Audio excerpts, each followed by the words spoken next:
Hello, my friends. It's Bradley J. Travel, and this is, well, it's a slideshow, live narrated slideshow, but slideshow is not very sexy. I'm looking for a new name. And before we get started on our Amman, Jordan, via Jerusalem, Aqaba, Petra, and up to Amman. Before we get started, let me let you know that I've decided to accept sponsors, a sponsor anyway. Sure, for the money, but primarily as a motivation to do this every day. It's easy to be lazy if I'm, if I'm not beholden to a sponsor, and I don't want to be lazy. And I do have many, many, many travel stories and much, much, much media to share with you. So I want to do that. And so far, there are two main ways I do that. One, the edited, formal, narrated videos on YouTube that I post to YouTube initially, and then those links get posted to Facebook profile page, Facebook fan page, Instagram, X, and LinkedIn. And I share them, and where the big numbers come from is when I share them to Facebook groups, Facebook travel groups. That takes a lot of work, but I do it.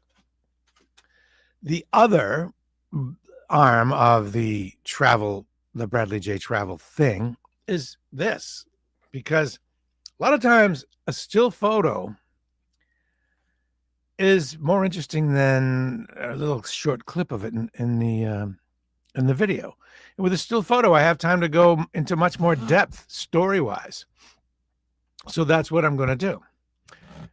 I use StreamYard to do this, which allows me to broadcast it live to 3 platforms simultaneously, and then I share those links to the rest of the platforms.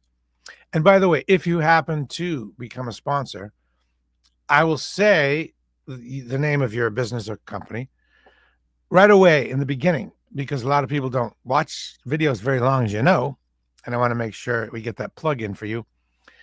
And also, on these, there'll be a scroll along the bottom like that. It won't stay up there all the time, but I can turn it on and off, and I'll pop it up once in a while.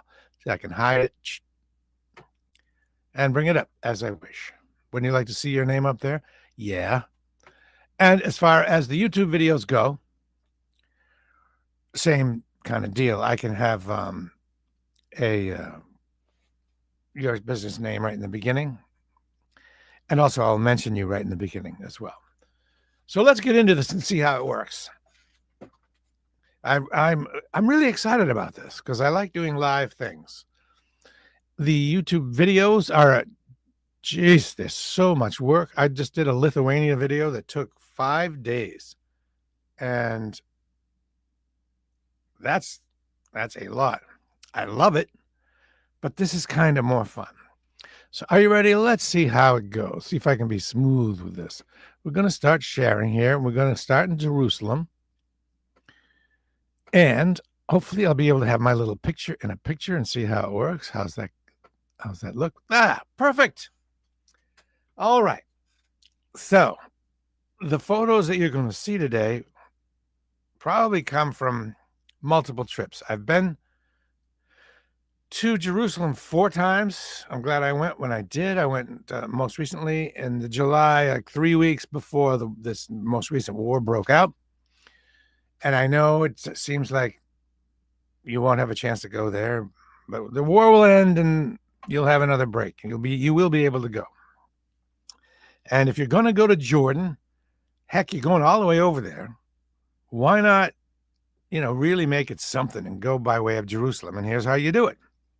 Are you ready?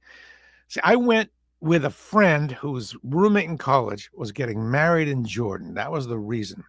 But I had been to Jerusalem, and it would be ridiculous not to go again and share that experience. So I did.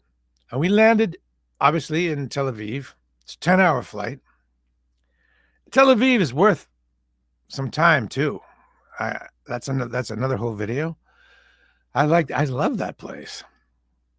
But in this case, I shouldn't keep this up there. I should just talk to you. I'm not really ready to start yet the pictures. Immediately, you know how tired you are after a 10-hour flight. I was so dumb. I left my bag. It was a suit bag for some reason.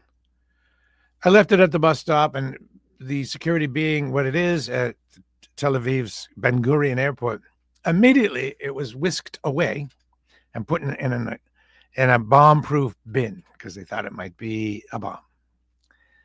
Take about 45 minutes to get from that airport to Jerusalem, and now we'll get to Jerusalem. Here we go.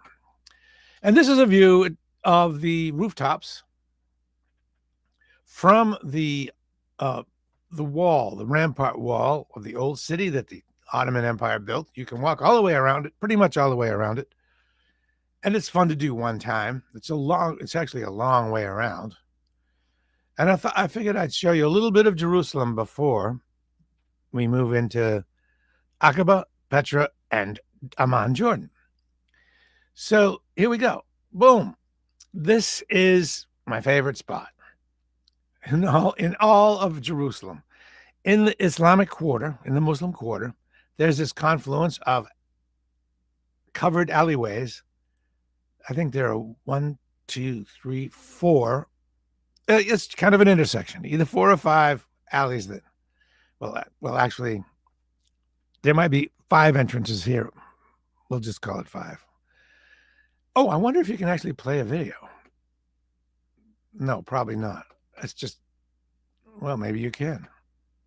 No, I don't really want to, because that's not what this is about. But you don't need to play the video. You can see the image. That is the most interesting spot. The Muslim quarter, for me, is the most interesting place. It seems the most ancient. Other parts of the old city were rebuilt after various wars, and they don't have that old feel to me, and I prefer the old feel. I like going into spice shops and food shops and chatting. This is where on the most recent trip, was only 4 days. That's where I went in this quarter and stayed in this quarter. It was in July. It was July too, and this being covered, it was cooler. That's another reason. Now we go to in the Christian quarter. There's the Church of the Holy Sepulchre, the most holy spot in all of Christendom, and this is graffiti put there by the Crusaders. That's right, actual Crusaders have to sit around, do nothing. So what they did was chisel their little Crusader crosses into some of the stones. There are hundreds of these. And it really, for me, brings it alive, because I can feel those Crusaders being bored and just sitting around. Imagine Crusaders in their armor or whatever, chiseling away little crosses, killing time, killing weeks, months. And this is just the vibe. This is that's a minaret, right? And one thing that's cool about the old city is you can be in one spot and you can hear the church bells from the Church of the Holy Sepulchre. You can hear the Islamic call to prayer, and you can see, like the Israeli flag hanging up from the Jewish quarter. It's stunning, really. It's intense. I love it. And hopefully you'll dig it too. Now let's move out of town. We're heading out of Jerusalem towards the Dead Sea. But if you go a different direction, if you go north, you can visit the Sea of Galilee, which is intense. It just is. I can't explain why. It's hot, of course. And you see the Golan in the background there, I believe. This is a very old photo. I hope I remember correctly. Now we're in Aqaba. That's where Lawrence of Arabia, he took the secret land route down there and surprised everybody. This is Aqaba. And the girl standing up is the girl that was getting married. She went to BU, I believe. The guy on the right is her fiance, and these 2 others in the front are her friends. The guy in the hat holding up the cup was named Sammy, and I think that's short for Osama. And he was rich. These people were rich. I believe his family invented or brought rebar, concrete rebar, to the region. So you can see, how you'd be rich. And it is my belief that was King Hussein's. It was King Hussein's hangout down at the beach. It's the end of late Friday, and I'm on doing business. Weekend starts. They drive down for the weekend. It's not that far. As you can see, there's a guard in the guard tower there. The Red Sea. This is the Red Sea, not the Dead Sea. It's extremely clear, and a lot of diving gets done in the Red Sea. I saw some sort of fish or something that I thought was like 10 feet down and not very big. And they told me, no, that's like 60 feet. And that is a very big thing. It's crazy, crazy clear. This is off Aqaba. And we move along. Oh, this is unfortunate. I hate this because I love octopi. They're really sentient, wonderful beings. I don't eat them anymore. And these tools, found one, and maybe it was dead already, but they put it on the windshield. Why do you need to do that? Now, these were the kids. I believe these were kids related to Hussein of Jordan. Hope I got the name right. Forgive me if I don't. And a weird story was this boat's zooming up, and they had a boombox. And guess what was playing on the boombox? And this was the 90s. Courtney Love was playing on the box. And I was in this other boat. You can see Sammy there, the rebar guy. So this is down the Red Sea. What's going on here? Why am I not able to change this? This is a snag. Interesting. Let me try to see what's up.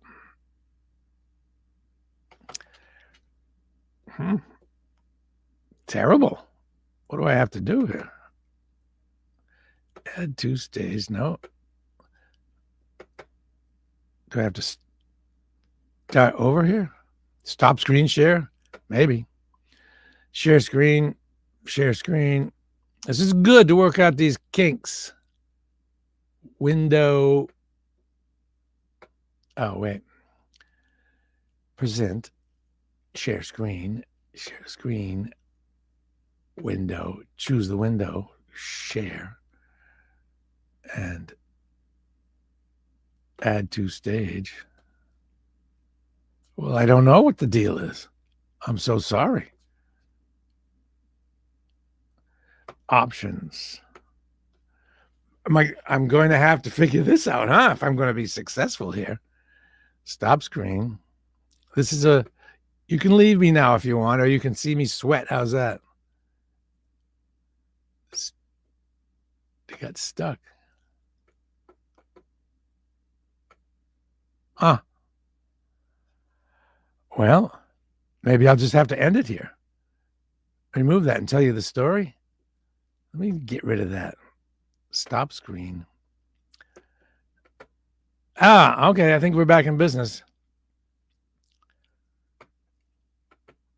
I think that's good. Thank you for your patience. This is the fun of live. You never know when your host is going to get embarrassed. But the more I do this, the better it is. I'll master this. This is okay. Yeah, back in business. All right, so this is heading up to Amman, and is way deep in the Jordanian desert.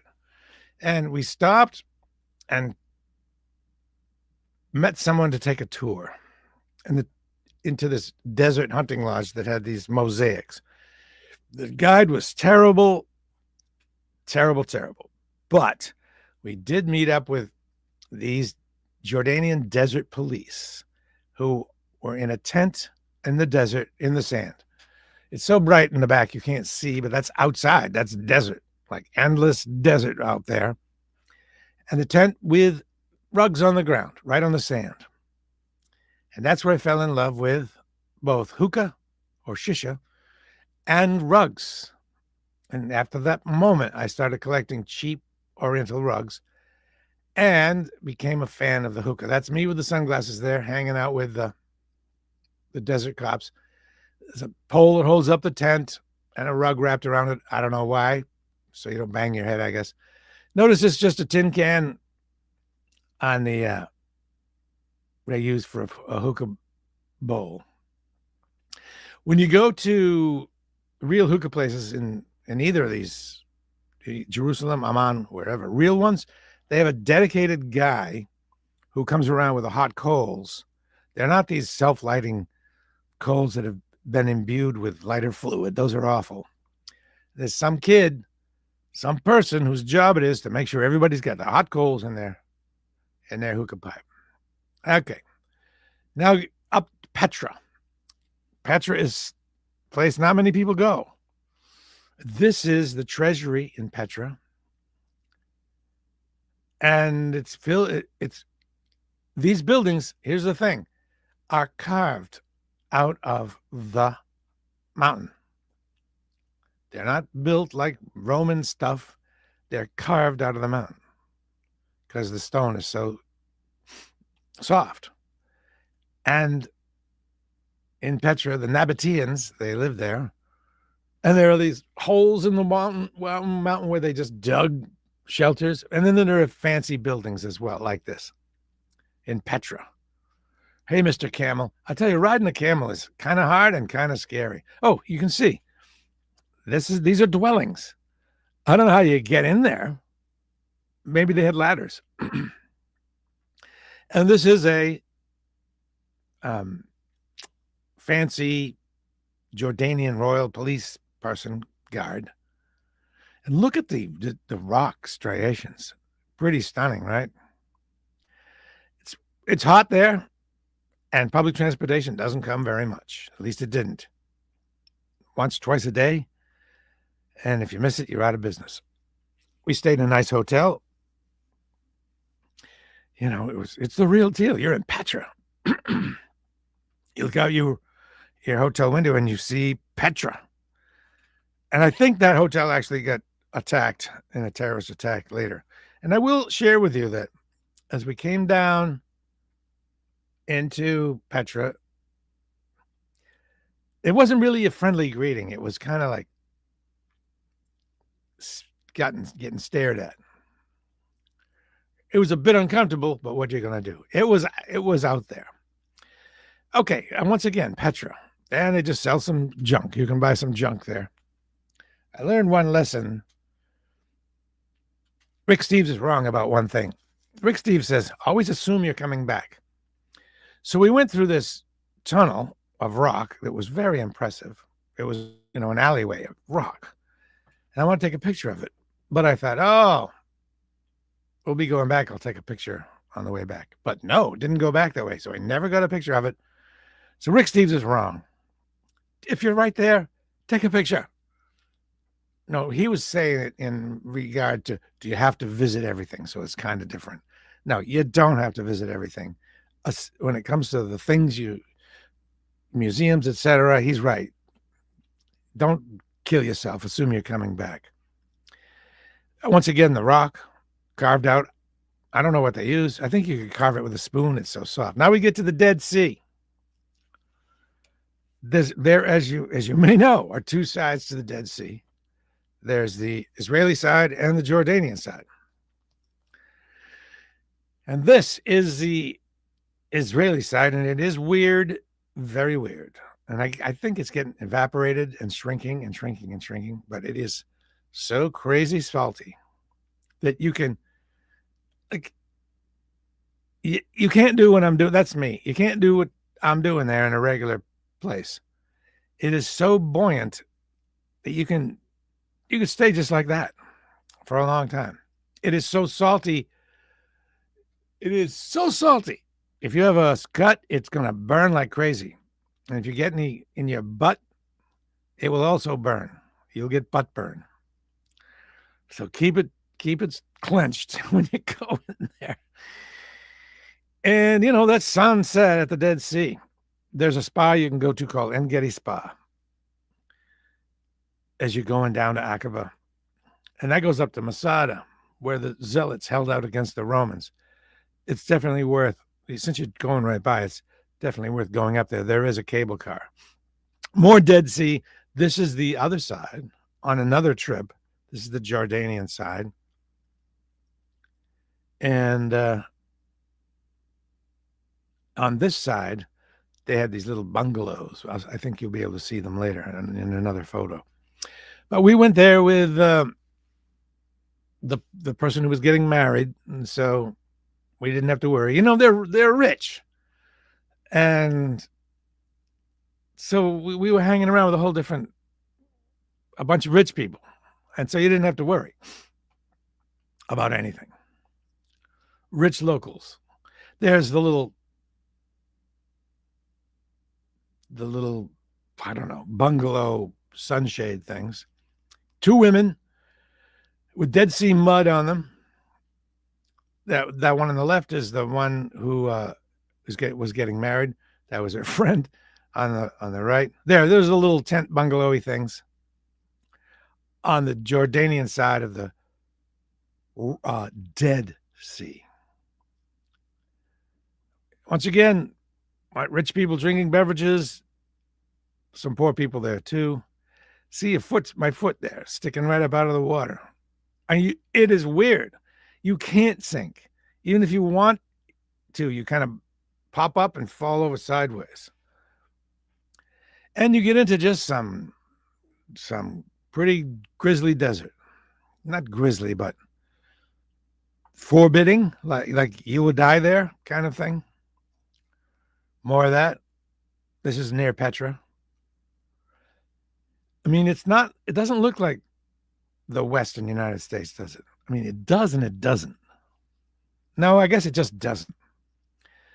More of what it looks like. Look at the roads.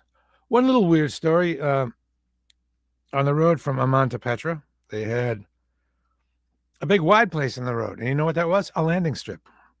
It acted as a road most of the time, but if a plane wanted to land there, they just land there, which is kind of a good idea. That's me with terrible posture. I'm afraid I'm going to fall off. I don't think that's even a giant camel, but when they get up, it feels like you're going to pitch right on your face, and then they go backwards. It's high. Look at those goofy shoes I'm wearing. All right, this is a prize photo of mine. This is remember I told you we went out and looking for that sort of hunting lodgy kind of place way out in the desert. By the way, it didn't always used to be desert. There are mosaics in these places that feature lush vegetation and jungle animals. It got dry. It became a desert. And this is just kind of an interesting photo. It's a real deal. It's way out in the Jordanian desert. For me, it's a meaningful photo that I think you could hang up in the MFA, quite frankly. Put a frame on it. All right, little story here. Getting across, there was a terrorist attack while we were in Jordan. A bus was blown up. A terrible thing. Because, it's terrible. But we rode the buses. I've ridden the buses quite a bit from the central station in Jerusalem. So they closed the border for 5 days. And so no traffic was able to get through for 5 days, which meant when we got there was 5 days of backed up stuff trying to get through, which was hell. True hell. You're in the baking Dead Sea, 120-degree sun in a bus with no heat, breathing carbon monoxide. And there's the bus. And you can get out. We get out of the bus. And you got to go to this little kiosky thing and get them your passport. But there were hundreds of passports stacked up. And I wasn't chill. I should have been chill. I thought, we got to get through. We got to get through. And then we can move on, get a bus to the other side. But nope, I did make a big deal out of getting through, but you couldn't leave until everyone on the bus got through anyway. So it was pointless. I should have just bought a Coke and shut up.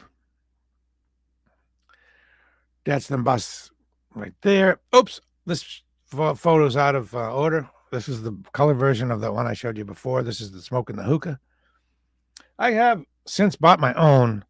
I got it in Cairo. Notice the Pepsi can there. Very friendly. And notice the firewood. So those guys are there at night. I don't know what's in the plastic bags there. Probably shisha.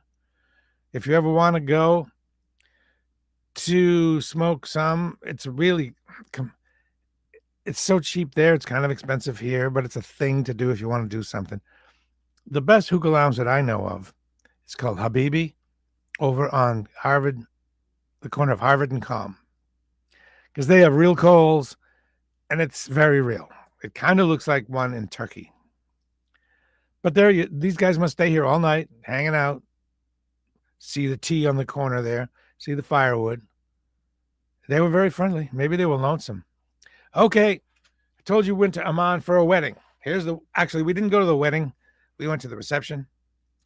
And let me tell you, man, when you get into the upper classes mostly, it's like they're like us.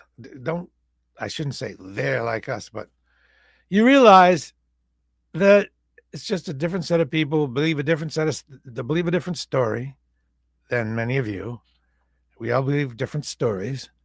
And at the root of it, the people are the same, and they just kind of want to eat nice food, live in a nice place, have their kids get educated and be healthy, and party. That is the international thing. So there you go. And I even tried to dance. I mean, I did the whole, I danced like they dance. I don't know what you call it. As a kid, I put this in there just so you'd see, so you'd see that when I saw this picture with this little kid, I realized, man, we're kind of all the same. These people just want a good life for their kid. And there you go. And this is me, shaved head. I was fatter then, smoking the hookah at the hotel. And one thing that's interesting is smoking and eating, no problem. People will just take a bite of their falafel or burger or whatever, and then have a hit on the pipe. And there you go. It was a big deal. A lot of stress. Oh, one little kind of mistake, I guess. Yeah, I actually hitchhiked. I forgot that I hitchhiked. We hitchhiked in Jerusalem, trying to get back in Israel, trying to get back to Jerusalem, trying to get to the airport. Right. Because that very same day that we were coming over the border, had to get to the airport and didn't have a hotel. So we tried to hitchhike to the airport and got picked up in a white van. Yeah. And the people in the white van said, "Oh, you can come stay with us." Oh, no, not going to do that. No way. He said, "Drop us off at the airport." So we stayed at an expensive, tiny airport hotel because it had a wicked nice shower and a wake-up call. That's all we cared about. And not being killed in our sleep. But that does add to the list of places I've hitchhiked, which, now that I think about it, include I hitchhiked in Jordan and Israel and Croatia and Slovenia and Ireland. I got picked up by a guy in Ireland. He said, "Yeah, I just got out of jail for what I did during the Troubles. So he did something bad during the Troubles, and he picked me up. So that's that story, man. And I'm happy to share this. Please share it if you like it, and know that the YouTube channel Bradley J Travel has full videos, full-on narrated videos that I think you'll like. So consider subscribing to that channel. Well, that's a lot of talking. I'm out of practice. I used to do talk radio, and I used to do 5 hours. And I've only been talking to you for a half an hour. And I'm already, my throat's tired. So there you go. That's Bradley J Travel. And share this with people if you like. And again, this is part of the package that you'll get when you become a sponsor. Your name will go here. I can mention your company in the beginning and the end, but the one in the beginning is more valuable. I did talk to a travel insurance company, and I think they're interested. I'm excited about that. But if you have any ideas of someone who might be interested, it's going to be very affordable. And I guess that's it. These will stay up.